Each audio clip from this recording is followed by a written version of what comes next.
சோசரா friends, நீதிமொழிகள் 29வது அதிகாரம் 9வது வசனம். ஞானி மூடனுடன் வழக்காடுகையில் சினந்தாலும் சிரித்தாலும் அமைதி இல்லை. இந்த வார்த்தை எவ்வளவு ஒரு ஒரு டீப் மீனிங் உள்ளதாக இருக்குது பார்த்தீங்களா? ஒரு ஞானி, அதாவது ஞானம்ங்கிறது கர்த்தருக்கு பயந்த ஒரு மனுஷனாக கூட நம்ம இதில் எடுத்துக்கலாம். ஞானி மூடனுடன் வழக்காடுகையில், அதாவது ஒரு ஆர்கியூமெண்ட்டுக்குள்ளே நுழையும் போது அந்த ஆர்கியூமெண்ட் கோபமாக போனாலும் இல்லை அந்த ஆர்கியூமெண்ட் ஃபன்னாக போனாலும், இந்த ரெண்டு எக்ஸ்டெண்ட்லேயுமே அவனுடைய இருதயம் சஞ்சலத்தை தான் அனுபவிக்குது, சமாதானத்தை இல்லை நிம்மதியாக அனுபவிக்கலை அப்படிங்கிறத இந்த இடத்துல நம்ம பார்க்குறோம். அப்போது ஆர்கியூமெண்ட்டே பண்ணக்கூடாதா, இல்லை யார்கிட்டேயும் ஒரு காரியத்தை குறித்து நம்ம வழக்காடக்கூடாதா அப்படின்னா, ஒரு ஞானமுள்ள மனுஷனுக்கு தேவன் கொடுக்கறது ஆவிக்குரிய வரங்கள். ரொம்ப உன்னதமான வரம் தான் அந்த ஆவியை பகுத்தறிகிற வரம். ஒரு ஞானமுள்ள மனுஷன் என்ன செய்யணும்னா, ஒரு சில வார்த்தைகள் ஒருவரோடு பேசும்போதே, ஒரு காரியத்தை அதாவது ஆர்கியூமெண்ட் எழும்பும்போதே அதை நிறுத்திடு. சண்டையின் ஆரம்பம் மதுகளை திறந்து விடுவது போல இருக்கும்னு நம்ம வேதத்தில் வாசிக்கிறோம். அவர் நிதானிக்க ஆரம்பிக்கணும். இந்த ஆர்கியூமெண்ட் எப்படி போகுது, இந்த ஆர்கியூமெண்ட்டோடைய ஸ்டார்டிங்கே எப்படி இருக்குது, என்னோடைய பேசுகிற எனக்கு எதிராக இருக்கிற நபருடைய மனநிலை என்ன இருக்குது அப்படிங்கிறத தேவன் நிச்சயம் நமக்கு வெளிப்படுத்துவார். அப்போது நமக்கு நல்லா தெரியும், அவரை எப்படியாவது ஜெயிக்கணுங்கிற மனநிலைமையோடு நம்ம அந்த ஆர்கியூமெண்ட்டை கண்டினியூ பண்ணோன்னா நமக்கு தான் வெட்கம் ஏற்படும். ஏன்னா கர்த்தர் ஏற்கனவே நமக்கு கற்றுக் கொடுத்துருக்கிறாரு, நாவை அடக்கு, தன் மனதை அடக்கிறவன் உத்தமன். அதாவது ஒரு பட்டணத்தை பிடிக்கிறவனை பார்க்கலாம் தன் மனதை அடக்குகிறவன் உத்தமன்னு தேவன் கற்றுக் கொடுத்துருக்கிறதுக்கு அப்புறமாகவும், எப்படியாவது வார்த்தையில் நான் அவரை ஜெயிக்கணும், நான் என்னை ப்ரூவ் பண்ணணும்னு ஒருத்தர் தொடர்ந்து இந்த ஆர்கியூமெண்ட்டில் கண்டினியூ பண்ணுவார் அப்படின்னா, அதனால் நமக்கு தான் அமைதி இல்லை அப்படின்ட்டு தேவன் நமக்கு கற்றுக் கொடுக்குறார். நம்ம இயேசு கிறிஸ்து கூட பிலாத்துக்கு முன்பாக கொண்டு போய் நிற்கும்போது ஏன் அவர் தொடர்ந்து எந்த ஒரு காரியத்தையும் ஆர்கியூவே பண்ணலை?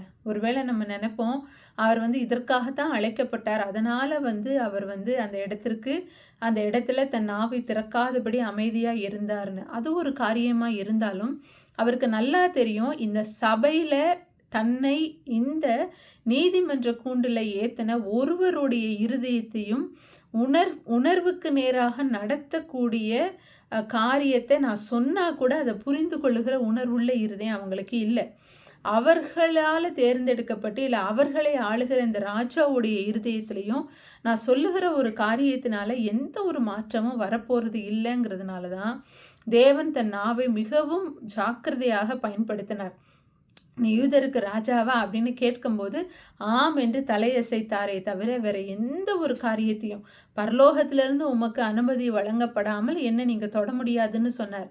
ஏன்னா வேற எந்த காரியத்தை குறித்து பேசியிருந்தாலும் உடனே பரிசேயர் ஒரு காரியத்தை கொண்டு ஆர்கியூ பண்ணுறதுக்கு, திரும்ப பிலாத்து அதற்காக ஒரு காரியத்தை சொல்ல, திரும்ப இயேசு கிறிஸ்து ஒரு காரியத்தை சொல்லன்னு, இது நிச்சயம் ஒரு சமாதான உடன்படிக்கைக்கு கொண்டு போய் விடாதுன்னு இயேசு கிறிஸ்துவுக்கு நல்லா தெரியும். அதனால தான் இயேசு கிறிஸ்து தன் நாவை அடக்கி கொண்டு அமைதியாக இருந்தார். இந்த தன்மையை தான் தேவன் நம்மக்கிட்ட எதிர்பார்க்குறார். நிறைய குடும்பங்களில் வருகிற ஆர்கியூமெண்ட், ஃப்ரெண்ட்ஸுக்குள்ளே வருகிற ஆர்கியூமெண்ட், குடும்ப உறவுகளுக்குள்ள தேவனை அறியாதவர்களும் தேவனை அறிந்தவர்களும் ஒரு சம்பாஷணையில் ஈடுபடும் போது ரொம்ப ஜாக்கிரதையாக ஈடுபடணும்.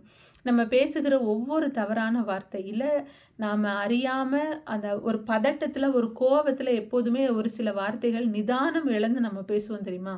அந்த வார்த்தைகள் தேவனுடைய நாமத்தை தூஷிக்கும்படியாக அமைஞ்சிடும். டக்குன்னு சொல்லிடுவாங்க, இவங்கெல்லாம் பைபிள் எடுத்து வாசிக்கிறாங்க, இவங்கெல்லாம் ப்ரேயர் பண்ணுறாங்க, எப்படி பேசுகிறாங்க பாரு அப்படின்ட்டு. அப்போ அதனால தான் தேவன் சொல்லுகிறாரு, ஞானி மூடனுடன் வழக்காடுகையில் சினந்தாலும் சிரித்தாலும் அமைதி இல்லை. அதாவது ஃபன் ஆர்கியூமெண்ட்டுக்குள்ளே போனாலும், சும்மா அந்த அரசியலை பற்றி பேசுகிறது, இப்போ என்னப்பா புது ஆட்சி அமைஞ்சிருக்கே, என்ன உங்கள் ஆள் எப்படி இருக்கிறாரு, இந்த புது முதல்வர் என்ன பண்ணிடுவாரா அப்படின்ட்டு ஃபன் ஆர்கியூமெண்ட்டாக கூட இருக்கலாம். அது கூட பண்ணாதீங்க, உங்கள் நாவை நீங்கள் ஜாக்கிரதையாக காத்து கொள்ளுங்கன்னு தேவன் நமக்கு கட்டளை கொடுக்குறார். 11வது வசனத்தில் பார்த்தீங்கன்னா, மூடன் தன் உள்ளத்தையெல்லாம் வெளிப்படுத்துகிறான், ஞானியோ அதை பின்னுக்கு அடக்கி வைக்கிறான். அப்போ ஒரு ஒரு மூடன்னா என்னன்னா, அதாவது எந்த விதமான காரியத்தையும் யோசிக்காதவங்க, தான் மனசுல என்னெல்லாம் தோணுதோ, அது எல்லாத்தையும் கொட்டி தீர்க்கணும் அப்படின்னு தான் நெனைப்பாங்க. அதுதான் அந்த ஆர்கியுமெண்ட்ல அவங்க தொடர்ந்து பேசிக்கிட்டே இருக்கிறதற்கான காரணம். ஆனா ஞானமுள்ள ஒருத்தங்க என்ன செய்யக்கூடாது, என் மனசுல ஒருவேளை வேதத்திலிருந்து ஒரு வார்த்தை ஞாபகம் வரலாம். எங்கேயோ கேள்விப்பட்ட ஒரு ஒரு சம்பவம், ஒரு சாட்சி உங்களுக்கு நினைவுக்கு வரலாம். இல்ல கர்த்தருடைய ஒரு ஷார்ப்பான ஒரு வேர்ஸ் கூட அவங்களுக்கு நினைவு வரலாம். அப்போ அந்த இடத்துல அத சொல்லலாமா? கூடாதாங்கிறத நம்ம உள்ளுக்குள்ளேயே எப்படி வந்து நெகேமியா கர்த்தர்கிட்ட, ராஜா கிட்ட பேசுறதுக்கு முன்னாடி இருதயத்தில ஜெபிச்சுக்கிட்டே போனாரோ, அப்படி அந்த ஆர்கியுமெண்ட் நடக்கும்போதே நம்ம இருதயத்தில கர்த்தர்ட்ட கேட்கணும். கர்த்தாவே, இந்த நினைவுகளை நான் வந்து வெளிய சொல்லலாமா? இத நான் வந்து கன்டின்யூ பண்ணலாமா? அந்த ஆர்கியுமெண்ட்ட நான் செய்யலாமா? அப்படின்னு நம்ம கர்த்தர்ட்ட கேட்கும்போது, கர்த்தர் இல்ல, இத பின்னிக்கு அடக்கி வை. இப்ப நீ இந்த காரியத்தை குறித்து பேசி இந்த ஆர்கியுமெண்ட்டை இன்னும் வளர்க்காத அப்படின்னு கர்த்தர் நமக்கு அதை கற்றுக் கொடுக்கிறவராக இருக்கிறார். அப்படி பண்ணும்போது நம்மளுடைய மரியாதையும் அங்கே காப்பாற்றப்படும். தேவ நாமமும் மகிமைப்பட ஏதுவாக அமையும். அதே நீதிமொழிகள் 29:3 பார்த்தீங்கன்னா, ஞானத்தில் பிரியப்படுகிறவன் தன் தகப்பனை மகிழ பண்ணுகிறான் அப்படின்னு நம்ம பார்க்கிறோம். அப்போ ஒரு ஞானமுள்ள மகன் எப்போதுமே தேவனுக்கு மகிழ்ச்சியை, சமாதானத்தை தருகிற ஒரு மகனாகத்தான் இருப்பாங்க. ஏன்னா அது அவர்கள் ஒரு நாளும் தேவ நாமத்தை தூஷிக்கிறதற்கு ஏதுவான ஒரு இடம் உண்டாக்காதபடி காத்துக்கொள்வாங்க. அப்போ நம்ம இந்த குவாலிட்டி எப்படி தேவன்கிட்ட வளர்க்கணும் அப்படின்னா, நம்ம இருதயத்தில் எந்தெந்த காரியம் எல்லாம் நமக்கு கோபத்தை, வருத்தத்தை, துக்கத்தை எல்லாம் கொண்டு வருதோ அதை தேவன்கிட்ட போய் ஒப்பு கொடுக்கணும். இப்போ இந்த குழந்தைகள் பாலியல் பலாத்காரம் செய்யப்படுவது, குற்றமில்லாத இரத்தங்கள் செய்யப்படுவது, இல்லை தேசத்தை ஆளுகிற தலைவர்கள் அநியாயம் செய்கிறாங்கன்னு தெரிஞ்சும் இந்த நீதிமன்றங்கள், இந்த நியாயஸ்தலத்தில் இருக்கிறவர்கள் அமைதி காக்கும்போது, இப்படி நம்ம இருதயத்தை அதாவது கொந்தளிக்க செய்கிற காரியங்கள் உண்டு. இது உலக காரியம். இது வீட்டுக்குள்ளே கூட அப்படி இருக்கலாம். அதாவது தாய் தகப்பனுக்குள்ளே சண்டை வரும்போது நல்லா தெரியும் இவங்க பக்கம்தான் நியாயம் இருக்குன்னு. ஆனாலும் தன்னுடைய ஆளுகை நிமித்தமாக அவங்க வந்து செயல்படும் போது நமக்குள்ள ஒரு கோபம். இந்த ஆண் பெண் பாகுபாடு, மாமியார் மருமகள் பாகுபாடு, இதில் எப்போதுமே ஒரு அரகண்ட் ஸ்டெப்பை எடுக்கிறவங்க மேலே நமக்குள்ள உள்ளுக்குள்ளே ஒரு கொந்தளிப்பு இருந்துக்கிட்டே இருக்கும் இல்லையா? அப்போ இப்படி நம்ம இருதயத்தில் வருகிற எல்லா விசனங்களையும் யார்கிட்ட போய் நம்ம ஒப்பு கொடுக்கணும்னா, தேவன்கிட்ட போய் ஒப்பு கொடுக்கணும். நம்ம இருதயத்தில் தோணும், இவங்கக்கிட்ட இப்படி பேசிடணும், அவங்கக்கிட்ட அப்படி பேசணும், நாக்கு பிடிங்கிக்கிற மாதிரி இந்த கேள்வியை கேட்கணும். நான் இப்படிலாம் பேசினா அவங்க உணர்த்தப்படுவாங்க, அவங்க குத்தப்படுவாங்க, அவங்களுக்கு அப்போ தான் உணர்த்தப்படும் அப்படின்ட்டு நம்ம நிறைய ட்ரையல்ஸ்லாம் கூட நம்மளுக்குள்ளே செஞ்சு கூட பார்ப்போம். அப்படிலாம் தேவன் செய்யக்கூடாதுன்னு சொல்கிறார். எந்த ஒரு காரியத்தையும் மாம்ச பலத்தினால நம்ம ஜெயிக்கலாம் அப்படின்னு நினச்சோன்னா, சவுலும் இஸ்ரவேலின் எல்லா யுத்த வீரர்களும் பயந்து நின்றது போல நாம் செயல்திறனற்றவர்களாக ஒரு இடத்துல நிற்க வேண்டியது இருக்கும்.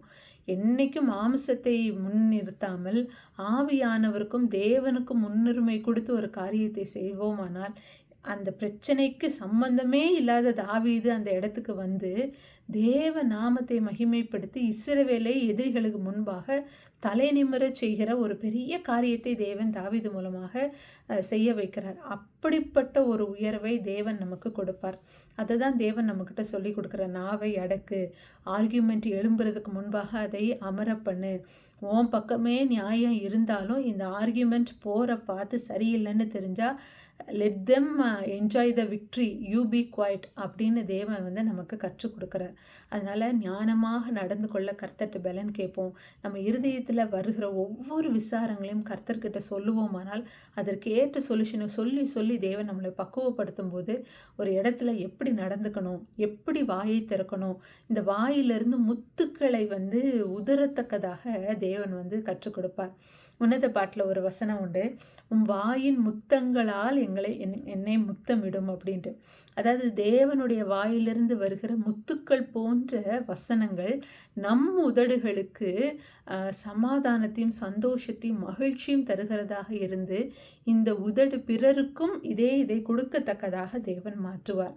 அப்போ இந்த நாவை அடக்குவது எவ்வளவு மேன்மையான ஒரு காரியம். நிச்சயம் செய்வோமானால் நாமும் காக்கப்படுவோம், தேவ நாமத்தையும் நாம் மகிமைப்படுத்துவோம். God bless you.